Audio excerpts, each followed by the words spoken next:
સુરતમાં ખાડી પૂરને લઈને એનએસયુઆઈ દ્વારા વિરોધ પ્રદર્શન કરવામાં આવ્યું। મહાનગરપાલિકાની સામાન્ય સભા પહેલા વિરોધ પ્રદર્શન કરાયું। ખાડી પૂરની સ્થિતિ બાદ પ્રથમ સામાન્ય સભા મળશે। ભાજપ અને મહાનગરપાલિકાના હોદ્દેદારો વિરુદ્ધ અહીંયા સૂત્રોચ્ચાર કરવામાં આવ્યા તો પોલીસે વિરોધ કરી રહેલા કાર્યકર્તાઓની અટકાયત કરી હતી। તો ખાડીપુરના કારણે સુરતમાં 5 લાખ લોકો પ્રભાવિત થયા છે।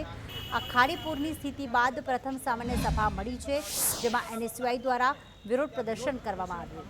ભારતીય જનતા પાર્ટી અને જે મહાનગરપાલિકાના હોદ્દેદારો છે તેમના વિરુદ્ધ સૂત્રોચ્ચાર કરવામાં આવ્યા।